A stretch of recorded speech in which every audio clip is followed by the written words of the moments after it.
One of the most impactful things you can do to increase your brain's performance is to pay attention to what you put in, because what you put in is what you get out. What do they say? Garbage in, garbage out.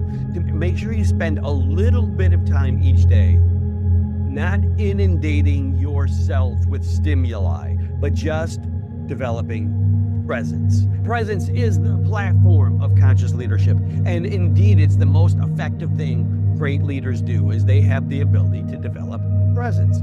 What is presence? It's simply being here and now in this moment. And the greatest vehicle to attain presence is simply the breath, to bring your attention back to the actual sensation of your breath as it enters and leaves your body right here, right now. In doing so, you cut through all the narratives of your mind. You cut through the projections that you're forming and the formations of your thinking and the fantasy of the future and the past, and you bring yourself into this very moment, because this is the only moment there is. Everything else is your fabrication. It's your imagination, it's your construction. But when you can develop presence and strengthen the mental muscle of presence, you put yourself finally in the position of choice. Develop presence every day, and you'll watch as you become the leader you've always wanted to be, a conscious leader. Lead yourself first by developing presence. One way to increase your mental clarity in under 10 seconds is simply to bring your attention back to your breathing.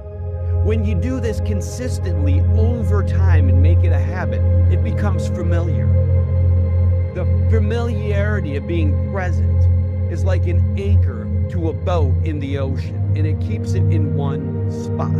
Familiarity will cultivate clarity over time. Otherwise, without that anchor to the present moment, you are like a boat being tossed around on the waves. If you want mental clarity, you need an anchor to the present moment. That present moment is one in which you're able to actually step into the moment as it is, to assess reality as it is, to deal with problems as they are, not your reaction about them, not your perception of them, not the narrative you're carrying over a lifetime of experiences that you project onto the issues around us. No, the work of a good leader is to cut through all of that and to address reality as it is. That only happens with presence. Presence is a mental muscle. And if you could spend 10 seconds again and again throughout your day just coming back to this moment, feel the sensation of your breath coming in. Notice what it actually feels like in your nose. Exhale. And in doing so, in returning to the present moment, you start to cut through the narrative, to release that limbic hijack, that caveman brain that takes over and allows you to be in a position of choice.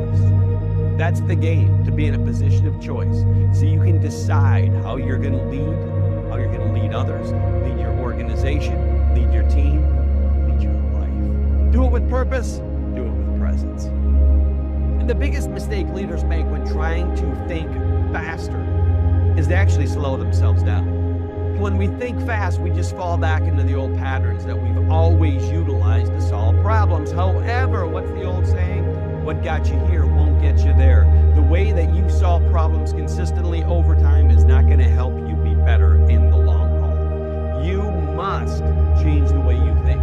There's biases and holes in your logic. To think faster, you must slow down to make sure that you're paying attention to the entire situation. You see, the human mind and the human brain has really four clear forces that play out. Within our genius brain, there are 4 different ways of thinking. And these 4 ways of thinking will be both your preference and your detriment. What I mean by that is, to be a star thinker, you have to be strategic, tactical, analytic, and relational, right? STAR. These 4 qualities are essential in leadership. And when you think quickly, you're going to override your detrimental qualities, the ones that you don't tend to gravitate towards. Everybody will have a preference, no different than when you sit down to eat. You're either right-handed or left-handed, and without exception, you sit down and without thinking, you pick up your fork with one hand or the other. The same is absolutely true with how you solve problems and how you think. If you're a tactical thinker, when you sit down to solve the problem, you do it quickly, you immediately jump to action and think of ways to jump to action, overlooking human impact, overlooking the data. To be a star thinker, you have to first pay attention to the big picture. You have to think strategically.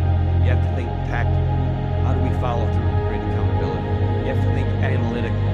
What do we know to be true about the situation we're dealing with? You have to think relationally.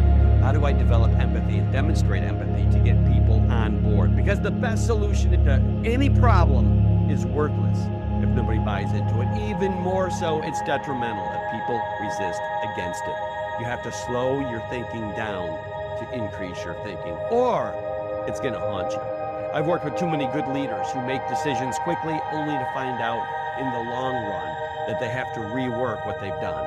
They made decisions that created catastrophic damage in the organization.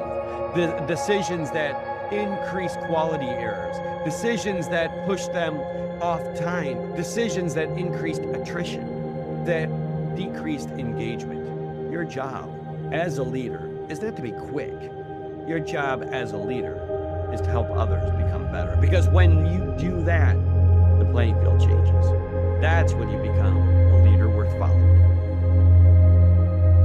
But do you want to instantly improve your strategic thinking? There's one simple thing you can do that'll help you do that. And it's simple. Do it on purpose. Schedule time to think strategically. I've worked with so many organizations that whenever they come together, their executive team, their time is all tactical. They're all spending their time focused on day-to-day solutions to day-to-day problems, and nobody's piloting the ship forward. But remember, your job as a leader and as an executive is to think strategically, to think creatively. You must give yourself permission to think out of the box. You must spend time and put it on the calendar to think strategically. Where are we going? What is this organization going to look like in 3 years? If it were Steve Jobs at the helm, what would he do? Or whatever your favorite leader is. You have to get out of your consistent robot patterns of thinking. Because here's the truth. The truth is, what got you here will not get you there. You must think differently. You must give yourself permission to think differently. One of the greatest uses of AI recently is in brainstorming. One thing you can do if you want to think strategically is use AI. Type into your chat GPT, give me 25 options as a manufacturer that we could use to streamline our efficiency, and let that get the ball rolling for you if you're having some difficulty. Pose difficult questions to AI and let AI help you begin the brainstorming process. You'll be amazed at how many options it'll come up with to help you think differently, to think creatively, and to innovate. Because in these days and times, if you're not innovating, if you're not growing, then you're dying. You must give yourself permission to be creative. Use the technological resources available and be strategic. There's a lot of brain habits that leaders need to build. But the most important one is to actually build a discipline.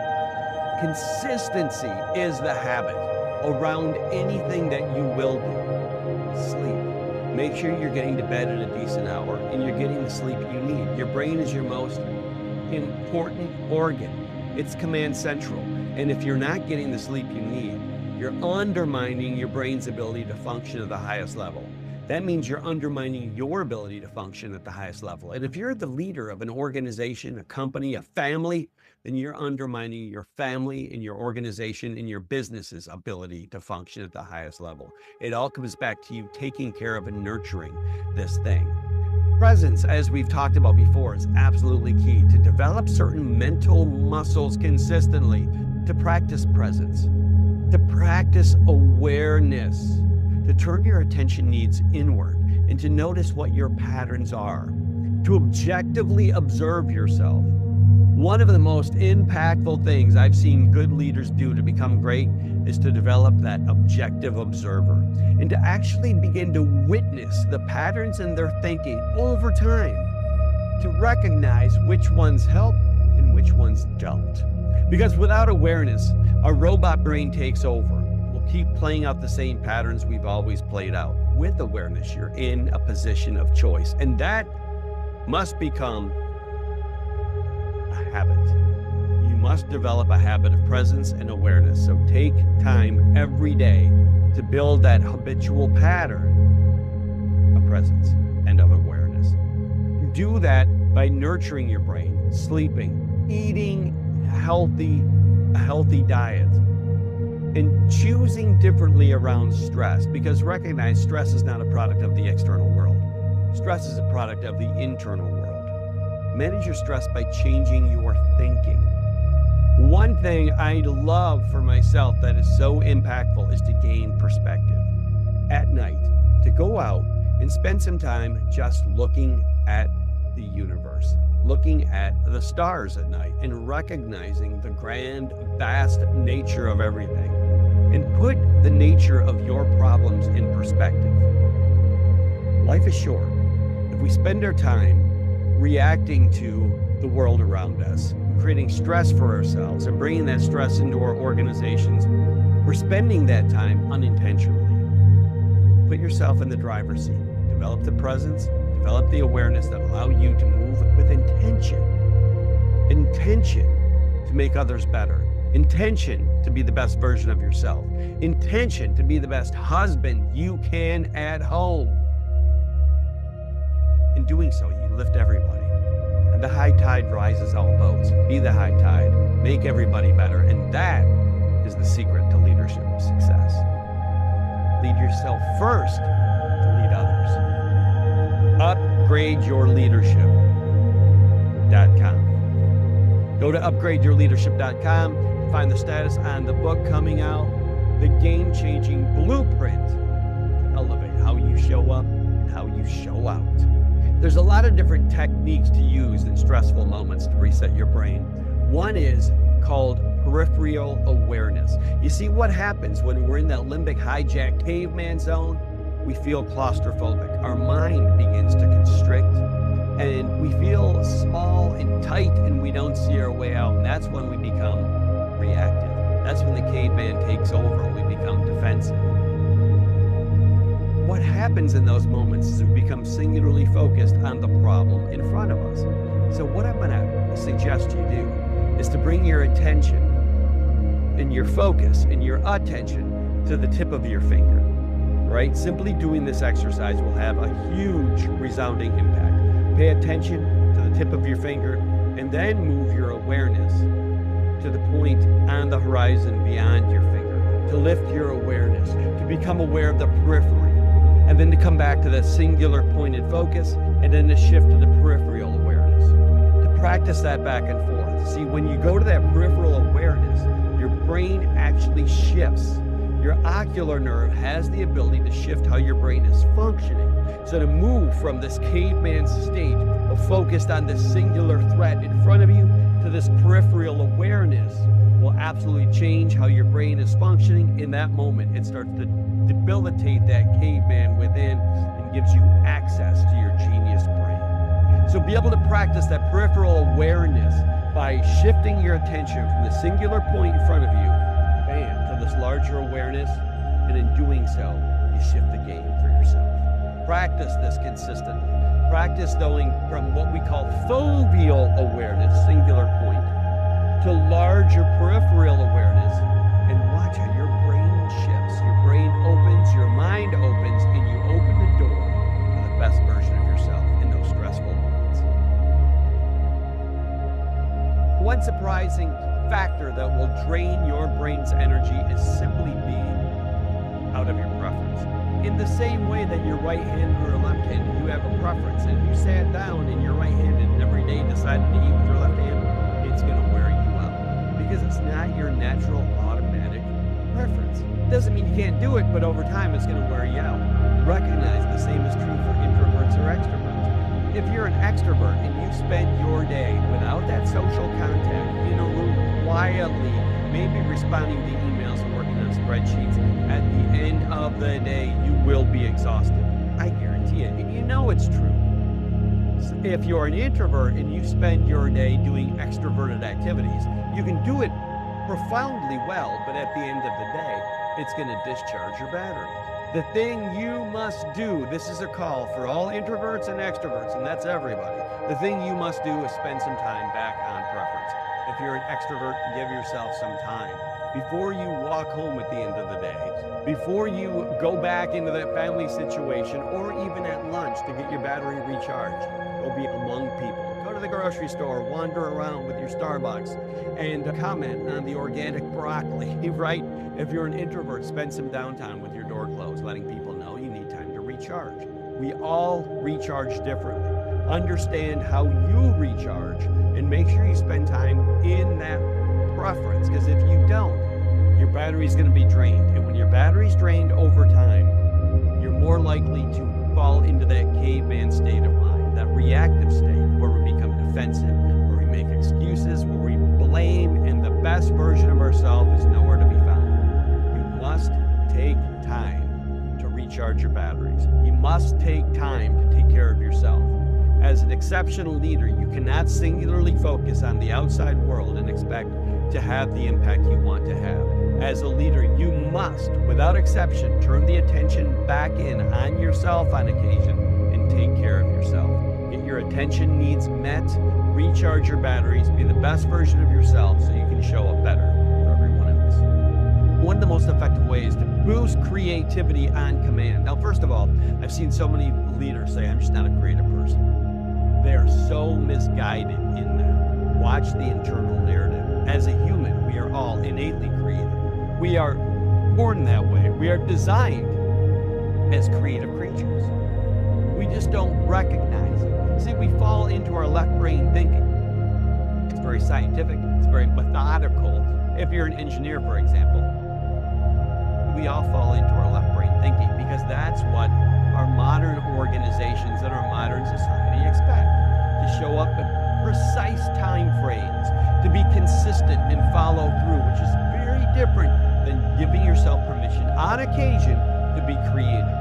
You have to first and foremost give yourself permission. Recognize the value in it. Your job as a leader is to think and to think creatively, because if you aren't doing it, then you're not innovating. And if you're not innovating, you're doing the same thing that you've always done. And in doing the same thing you've always done, you're falling behind. If you make the same amount of money this year you made last year, you're losing money because there's inflation.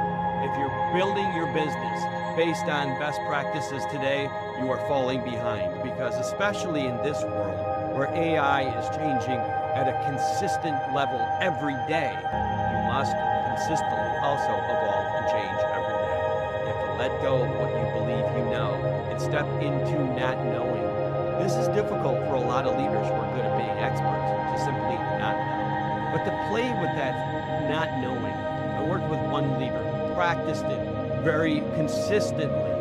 He did things where he knew he would not be good at that thing. He took up ping pong because he was horrible at ping pong, simply because he knew his tendency was to fall into a pattern of doing what he knew he was good at. It validated him, but in doing so, it was his blind spot. And he kept doing the same thing over and over, and it didn't bring him to a space where he was helping his company innovate, to do things differently, to grow. If you want to grow, you must give yourself permission to innovate, to think out of the box. I'm going to challenge you to practice doing things in your mind differently, to schedule time to innovate, to be creative, and use AI to help you get started. Type in AI, help me innovate in my company. Put some prompts in to describe your company a little bit. Say, what are the top 10 things we can do to innovate? And let that, start practicing that. Guess what? It's nothing more than mental gymnastics, that if your brain has not practiced in a while, you're going to be a little rusty. But I guarantee you this, if you make innovation, strategic thinking, and creativity a practice, you will get better and better at piloting that ship forward with innovation and with clarity around what the vision is. When you do that, you're going to ignite the passion in your company. That is a game changer. It starts with you leading yourself first by upgrading your leadership. Go to upgradeyourleadership.com and find the book that I'm just publishing now. Very excited about it, with tips and tricks for you to become better.